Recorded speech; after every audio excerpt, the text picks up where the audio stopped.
मैं देश के मैन्युफैक्चरर्स और इंडस्ट्री लीडर्स से आग्रह करता हूं, देश के लोगों ने मजबूत कदम उठाया है, मजबूत कदम आगे बढ़ाया है।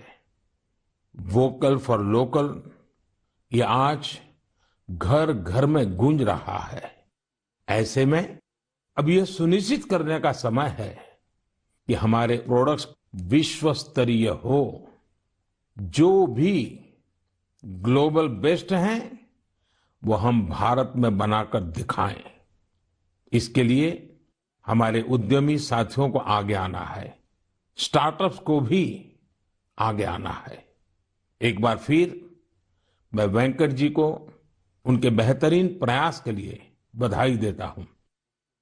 साथियों, हमें इस भावना को बनाए रखना है, बचाए रखना है और बढ़ाते ही रहना है। मैंने पहले भी कहा है और फिर मैं देशवासियों से आग्रह करूंगा, आप भी एक सूची बनाएं।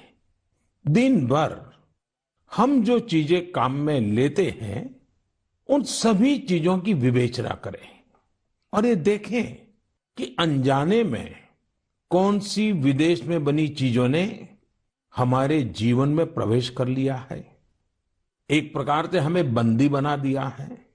इनके भारत में बने विकल्पों का पता करें और ये भी तय करें कि आगे से भारत में बने, भारत के लोगों के मेहनत से पसीने से बने उत्पादों का हम इस्तेमाल करें। आप हर साल न्यू ईयर रिजोल्यूशन लेते हैं। इस बार एक रिजोल्यूशन अपने देश के लिए भी जरूर लेना है। मेरे प्यारे देशवासियों, हमारे देश में आतताइयों से, अत्याचारियों से, देश की हजारों साल पुरानी संस्कृति, सभ्यता, हमारे रीति रिवाज को बचाने के लिए कितने बड़े बलिदान दिए गए हैं। आज उन्हें याद करने का भी दिन है। आज के ही दिन गुरु गोविंद सिंह जी के पुत्रों साहिबजादे जोरावर सिंह और फतेह सिंह को दीवार में जिंदा चुनवा दिया गया था। अत्याचारी चाहते थे कि साहिबजादे अपनी आस्था छोड़ दे, महान गुरु परंपरा की सीख छोड़ दे, लेकिन हमारे साहिबजादों ने इतनी कम उम्र में भी गजब का साहस दिखाया, इच्छा शक्ति दिखाई। दीवार में चुने जाते समय पत्थर लगते रहे, दीवार ऊंची होती रही, मौत सामने मंडरा रही थी, लेकिन फिर भी वो टस से मस नहीं हुए। आज ही के दिन गुरु गोविंद सिंह जी की माता जी, माता गुजरी ने भी शहादत दी थी। करीब एक सप्ताह पहले श्री गुरु तेग बहादुर जी की भी शहादत का दिन था। मुझे यहाँ दिल्ली के गुरुद्वारा रकाबगंज जाकर गुरु तेग बहादुर जी को श्रद्धा सुमन अर्पित करने का, मत्था टेकने का अवसर मिला।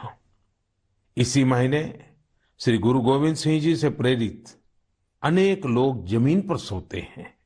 लोग श्री गुरु गोविंद सिंह जी के परिवार के लोगों के द्वारा दी गई शहादत को बड़ी भावपूर्ण अवस्था में याद करते हैं।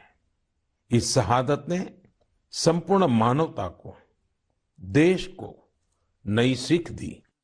इस शहादत ने हमारी सभ्यता को सुरक्षित रखने का महान कार्य किया। हम सब इस शहादत के कर्जदार हैं।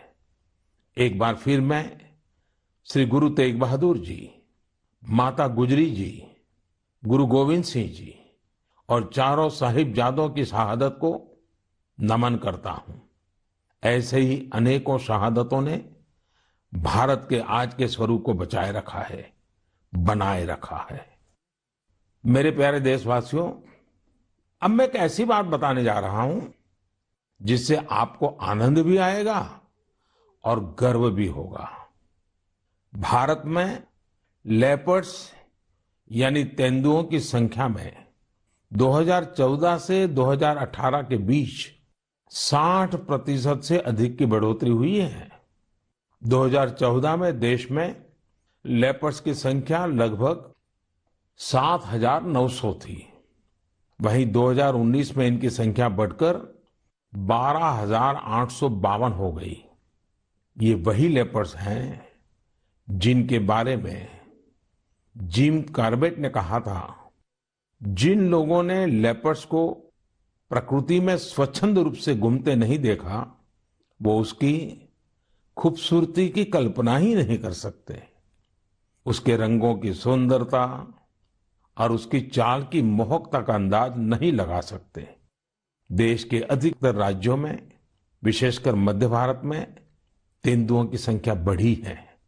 तेंदुए की सबसे अधिक आबादी वाले राज्यों में मध्य प्रदेश, कर्नाटका और महाराष्ट्र सबसे ऊपर है।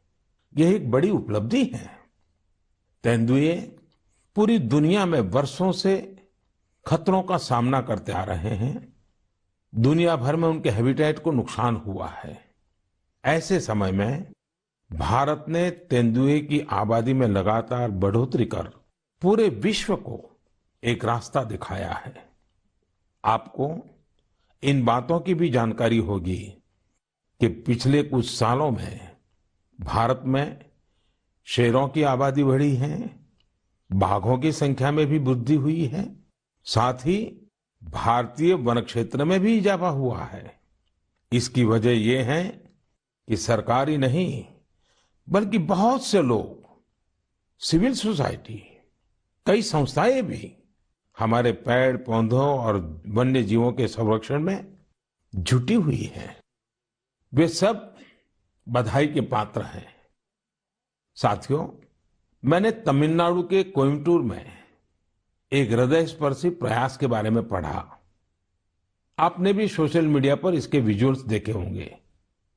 हम सब ने इंसानों वाली व्हीलचेयर देखी है, लेकिन कोयम्बटूर की एक बेटी गायत्री ने अपने पिताजी के साथ एक पीड़ित डॉग के लिए व्हीलचेयर बना दी। यह संवेदनशीलता प्रेरणा देने वाली है, और यह तभी हो सकता है जब व्यक्ति हर जीव के प्रति दया और करुणा से भरा हुआ हो।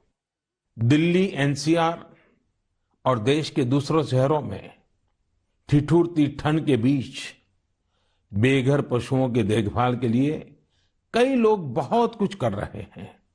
वे उन पशुओं के खाने पीने और उनके लिए स्वेटर और बिस्तर तक का इंतजाम करते हैं। कुछ लोग तो ऐसे हैं जो रोजाना सैकड़ों की संख्या में ऐसे पशुओं के लिए भोजन का इंतजाम करते हैं। ऐसे प्रयास की सराहना होनी चाहिए। कुछ इसी प्रकार के नेक प्रयास उत्तर प्रदेश के कौशाम्बी में भी किए जा रहे हैं। वहां जेल में बंद कैदी गायों को ठंड से बचाने के लिए पुराने और फटे कंबलों से कवर बना रहे हैं।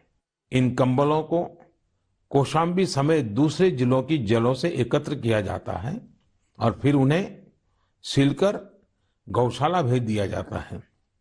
कौशाम्बी जेल के कैदी हर सप्ताह अनेकों कवर तैयार कर रहे हैं। आइए दूसरों की देखभाल के लिए सेवा भाव से भरे इस प्रकार के प्रयासों को प्रोत्साहित करें। यह वास्तव में एक ऐसा सत्कार्य है जो समाज की संवेदनाओं को सशक्त करता है।